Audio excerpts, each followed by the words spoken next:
ये बात है साल 1914 की, जब एक 8 साल का बच्चा जापान के एक गांव में खेल रहा था। तभी उसने 4 पहियों पर चलती एक मशीन देखी। ये फोर्ड का मॉडल टी था, जिसको देखकर ये बच्चा बहुत ज्यादा हैरान हुआ। यही वो दिन था जब उस 8 साल के बच्चे को गाड़ियों और मैकेनिकल पार्ट से पहली बार लगाव हुआ था। इसका नाम था सुचाइरो होंडा, और किसको मालूम था कि आने वाले वक्त में इसका नाम हमें हर छोटी बड़ी गाड़ी पे देखने को मिलेगा। जेम टीवी की वीडियोस में एक बार फिर से खुशामदीद। नाजरीन, 1906 में जापान के माउंट फूजी के करीब एक छोटे गांव में सुचाइरो होंडा की पैदाइश हुई थी। उनके वालिद लोहार होने के साथ साथ पार्ट टाइम में साइकिल रिपेयर का काम भी करते थे। होंडा के 5 बहन भाई पहले ही मुख्तलिफ बीमारियों की वजह से मर चुके थे, लिहाजा उसके माँ बाप को अपने इस बच्चे से काफी उम्मीदें थी। लेकिन उसको पढ़ाई से तो कोई लगाव नहीं था, अलबत्ता अपने बाप के साथ साइकिल रिपेयर करने में होंडा को ज्यादा दिलचस्पी थी। जब वो 16 साल का हुआ तो उसने न्यूज़पेपर में जॉब का एक ऐड देखा। 8 शोकाई नामी टोक्यो के इस ऑटोमोबाइल सर्विस स्टेशन पे टेक्नीशियंस चाहिए थे। होंडा ने कंपनी को जॉब के लिए लेटर लिखा और खुशकिस्मती थी कि वहां से पॉजिटिव रिप्लाई भी आ गया। यही वो टाइम था जब होंडा अपना घर और स्कूल छोड़कर कमाने की आस लगाए टोक्यो रवाना हो गया। होंडा का ख्वाब तो तब टूटा जब वो टोक्यो में 8 शुकाई पहुंच गया था। कंपनी के मालिक ने होंडा से सफाई सुथराई के काम करवाना शुरू कर दिए और यहाँ तक के उसको बेबी सिटिंग पर लगा दिया। होंडा बेचारा करता तो क्या करता, एक तरफ वो अपना घर और माँ बाप को छोड़कर निकला था, तो दूसरी तरफ उससे फालतू काम लिए जा रहे थे। उसको वापस अपने गांव जाने में शर्म आ रही थी, क्योंकि वो अपने पेरेंट्स को फेस करने की हिम्मत नहीं कर पा रहा था। यही वजह थी कि अगले कई महीनों तक वो वहीं ऑड जॉब्स करने पर मजबूर रहा। कुछ ही महीनों के बाद 8 शुकाई के मालिक ने होंडा से वर्कशॉप के काम भी लेना शुरू कर दिए। होंडा को इस काम में शुरू से बहुत इंटरेस्ट था, इसीलिए वो चीजों को आसानी से समझ जाता था। चंद महीनों में वो हर तरह की गाड़ी और उनके पार्ट्स के बारे में काफी कुछ जान चुका था। इस दौरान 8 शुकाई ने 2 स्पोर्ट्स कार भी बनाई, जिसमें पहली गाड़ी 8 डैमलर थी और दूसरी कर्टिस। ये दोनों गाड़ियां यूज्ड इंजन्स को इस्तेमाल करके बनाई गई थीं, जिन्होंने जापानीज मोटर कार चैंपियनशिप 1924 में पहली पोजीशन भी हासिल की। होंडा अभी तक एक अच्छा मैकेनिक था, लेकिन इस रेस में वो ड्राइवर के साथ इंजीनियर के तौर पे बैठा था। यही वो इवेंट था जिसके बाद सुचाइरो होंडा ने मोटर स्पोर्ट्स को अपना रिलीजन बना लिया। अगले कई सालों तक वो 8 शुकाई में ही जॉब करता रहा और अपने एक्सपीरियंस को बढ़ाता भी रहा। 1928 में 22 साल की एज में उसके मालिक ने अपनी एक और ब्रांच खोलने का फैसला किया। ये ब्रांच हमामात्सु शहर में होना थी, जिसको चलाने के लिए मालिक ने होंडा को जिम्मेदारी देकर वहां भेज दिया। होंडा ने 8 शुकाई की इस नई ब्रांच को एक वर्कर से शुरू किया था और सिर्फ 2 ही सालों में 30 वर्कर्स तक पहुंचा दिया। वो अब एक ब्रिलियंट मैकेनिक और रेसिंग ड्राइवर भी बन चुका था।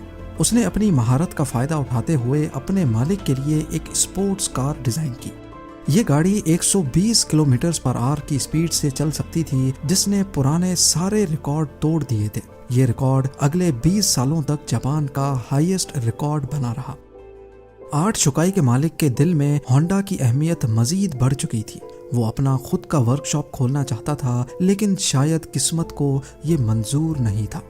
1936 में रेसिंग के दौरान होंडा का एक हौलनाक हादसा हो गया। इस एक्सीडेंट में उसकी जान तो बच गई, लेकिन उसका लेफ्ट बाजू फ्रैक्चर हो गया, शोल्डर डिसलोकेट हो गया और चेहरे पर कई जख्म आ चुके थे। उसको अपनी जिंदगी यहीं खत्म होते दिखाई दे रही थी। ना वो मैकेनिक का काम कर सकता था और ना ही रेसिंग में हिस्सा ले सकता था। कई महीनों के बाद वो जब दोबारा ठीक हुआ तो उसने 8 शुकाई के मालिक से रिक्वेस्ट की कि वो अब ये रिपेयरिंग का काम नहीं कर सकता, बल्कि उसने आइडिया पेश किया कि क्यों ना वो अब स्पेयर पार्ट्स बनाने के लिए एक अलग कंपनी शुरू करें। 8 शुकाई के स्टेक होल्डर्स ने होंडा का ये आइडिया फौरन रिजेक्ट कर दिया। उनको ऑलरेडी प्रॉफिट्स मिल रहे थे और कोई भी नहीं चाह रहा था कि नया रिस्क लिया जाए। इसी पर होंडा ने डिसाइड किया कि पार्ट्स मैन्युफैक्चरिंग की कंपनी वो अकेले ही खोलेगा। 1936 में 30 साल की उम्र में उसने अपने दोस्त के साथ मिलकर टोकाई सेकी हैवी इंडस्ट्री खोली और अपने दोस्त सिचाइरो काटो को उसका प्रेसिडेंट बना दिया। कंपनी तो वो खोल चुके थे, पर होंडा के पास इसको चलाने के लिए कोई इन्वेस्टमेंट नहीं थी। वो दिन भर आर्ट शुकाई के लिए काम करता था, जबकि रात में अपनी नई कंपनी के लिए खुद इंजन पिस्टन बनाने की कोशिश करता था। अगले कई महीनों तक वो इसी रूटीन पे चलता रहा, लेकिन उसको कोई कामयाबी ना मिल सकी। उल्टा वो लगातार शिफ्टें लगा लगा कर कमजोर हो चुका था। एक के बाद एक नाकामी उसका रास्ता रोके बैठी थी। तभी उसने मेटलर्जी में महारत हासिल करने के लिए एक यूनिवर्सिटी में एडमिशन ले लिया। 1939 में 3 सालों की लगातार मेहनत करने के बाद वो आखिरकार एक पिस्टन बनाने में कामयाब हो ही गया। अब उसने आर्ट शुकाई से जॉब छोड़ दी और फुल टाइम पिस्टन बनाने में लग गया। पर उसको ये मालूम ही नहीं था कि उसके बनाए हुए पिस्टन में अभी भी कई फॉल्ट्स मौजूद हैं। उसने टोयोटा कंपनी को अपने पिस्टन ऑफर किए तो टोयोटा ने 50 में से 47 डिजाइन्स रिजेक्ट कर दिए। ये खबर होंडा पर बिजली बनकर गिरी, क्योंकि उसके पास अब वापसी का भी कोई रास्ता नहीं था। उसने मुख्तलिफ कंपनीज की रिक्वायरमेंट्स को समझने के लिए पूरे जापान के दौरे लगाना शुरू कर दिए। अलग अलग फैक्ट्रीज में गया, कार मैन्युफैक्चरर्स से मिला। अगले कई साल उसने मार्केट को समझने में लगा दिए और उसके बाद होंडा ने एक बार फिर से पिस्टन बनाए। इस बार ये पिस्टन सारी कंपनीज के क्वालिटी कंट्रोल पास कर चुके थे। उसको धड़ाधड़ ऑर्डर्स मिलना शुरू हो गए और एक बार फिर से होंडा को अपने ख्वाब पूरे होते दिखाई दिए।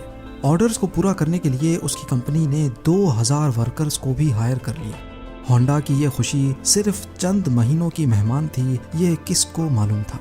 1941 में जापान वर्ल्ड वॉर 2 में कूद गया और मिनिस्ट्री ने कई जापानीज कंपनी को अपने कंट्रोल में ले लिया, जिसमें एक कंपनी सोचाइरो होंडा की भी थी। होंडा को डाउनग्रेड करके उसी की कंपनी का सीनियर मैनेजिंग डायरेक्टर बना दिया गया और चीजें तब मजीद खराब हो गईं जब कंपनी के वर्कर्स को मिलिट्री सर्विस में लगा दिया गया। अगले 3 साल इंतहाई मुश्किल हालत में गुजरे, लेकिन 1944 में एक वाकया हुआ जिसने होंडा की उम्मीदों पर पूरी तरह से पानी फेर दिया। एयर रेड के दौरान एक मिसाइल सीधा होंडा की फैक्ट्री पे आ लगा। पूरे मुल्क के हालात बद से बदतर होते जा रहे थे। जापान जंग हारता हुआ दिखाई दे रहा था। फिर 1945 में 2 न्यूक्लियर अटैक्स हुए जिसने जापान की सिरे से कमर ही तोड़ डाली। इस वाक़े के बाद जापान ने अमेरिकन के सामने सरेंडर कर लिया। जंग तो अब खत्म हो चुकी थी, लेकिन होंडा अपना सब कुछ खो बैठा था। उसने अपने बचे कुचे एसेट्स टोयोटा को 4,50,000 येन में बेचे और एक बार फिर से जॉबलेस होकर बैठ गया। ये हालत सिर्फ होंडा के साथ ही नहीं थी, बल्कि पूरा जापान बहुत बुरे क्राइसिस से गुजर रहा था। इकोनॉमी मेल्ट हो रही थी। खाना पानी की शदीद किल्लत और महंगाई ने सबकी कमर तोड़ रखी थी। पब्लिक ट्रांसपोर्ट का मिलना इंतहाई मुश्किल था, क्योंकि जापान में पेट्रोल भी नायाब हो चुका था। इसी दौरान होंडा को जापानीज इंपीरियल आर्मी का एक छोटा इंजन मिला, जिससे वो वायरलेस रेडियो चलाया करते थे। अपनी आदत से मजबूर उसे एक आइडिया आया। उसने सोचा कि क्यों ना इस इंजन को एक साइकिल में लगाकर अपनी ट्रांसपोर्ट का मसला हल किया जाए। इससे ट्रांसपोर्ट आसान भी हो जाएगी और सस्ती भी पड़ेगी। क्योंकि उस दौर में लोग पहले ही महंगाई से बहुत परेशान थे, तो जब उन्होंने यही इंजन एक साइकिल पे लगा देखा तो सबको ये आइडिया बहुत अच्छा लगा। चंद यूज्ड इंजन्स तो होंडा को मिल गए, लेकिन लोगों की डिमांड इतनी ज्यादा थी कि अब होंडा ने खुद का नया इंजन डिजाइन कर लिया। ये हिस्ट्री में पहली बार था कि किसी मशीन पर होंडा का लोगो देखा गया।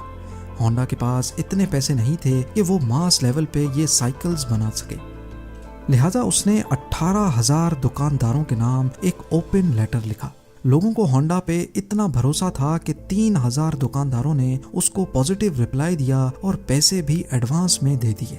अगले 3 सालों में होंडा ने एक ऐसी मोटरसाइकिल बनाई जो मार्केट की रिक्वायरमेंट के ऐन मुताबिक थी। ये सुपर कब के नाम से लॉन्च की गई, जिसने आते ही मार्केट में धूम मचा दी। यह मॉडल इतना कामयाब हुआ कि 1958 में इसने अमेरिका की अपनी ट्रायम्फ और हार्ले डेविडसन की सेल्स को भी पीछे छोड़ दिया। क्योंकि होंडा को रेसिंग का बहुत शौक तो था ही, इसीलिए उसने अब स्पोर्ट्स बाइक बनाने का फैसला किया। वो मुख्तलिफ बाइक रेसेस में जाता और जीतने वाली बाइक्स के खास फीचर्स नोट डाउन करता जाता। उस दौर में ऐसे स्पोर्ट्स कंपटीशन रेस से बढ़कर मैन्युफैक्चरिंग कंपनीज के लिए मार्केटिंग का टूल हुआ करते थे। चंद सालों में होंडा की पहली स्पोर्ट्स बाइक लॉन्च की गई, जिसने 1962 इंटरनेशनल रेसिंग कंपटीशन में पहली पोजीशन हासिल की। इस रेस ने होंडा का नाम पूरी दुनिया में फेमस कर दिया। 1960s में होंडा दुनिया की सबसे बड़ी मोटरसाइकिल मैन्युफैक्चरिंग कंपनी बन चुकी थी और 1968 तक ये 1 करोड़ यूनिट्स सेल कर चुके थे। अपनी जिंदगी के 62 इयर्स गुजारने के बाद आखिरकार सोचाइरो होंडा को कामयाबी तो मिल चुकी थी, लेकिन जो ख्वाब वो बचपन से ही लिए बैठा था वो अभी तक पूरा नहीं हो पाया था। होंडा अब कार मैन्युफैक्चरिंग की तरफ भी जाना चाहता था। कई लोगों ने उनको ऐसा करने से मना भी किया, लेकिन उन्होंने किसी की एक ना सुनी। उस वक्त जापान में ऑलरेडी टोयोटा और निसान जैसी कंपनीज अपना बिजनेस जमाए बैठी थी। वहां मार्केट में अपनी नई जगह बनाना काफी मुश्किल था। होंडा ने अपनी पहली पिकअप ट्रक T360 लॉन्च की, जो कि फेल हो गई। उसके बाद स्पोर्ट्स कार S500 लॉन्च की, जिसके सिर्फ 1300 यूनिट्स ही बिक पाए। कई सालों की मेहनत और कई दर्जन डिजाइन्स रिजेक्ट होने के बाद फाइनली 1972 में होंडा सिविक लॉन्च की गई।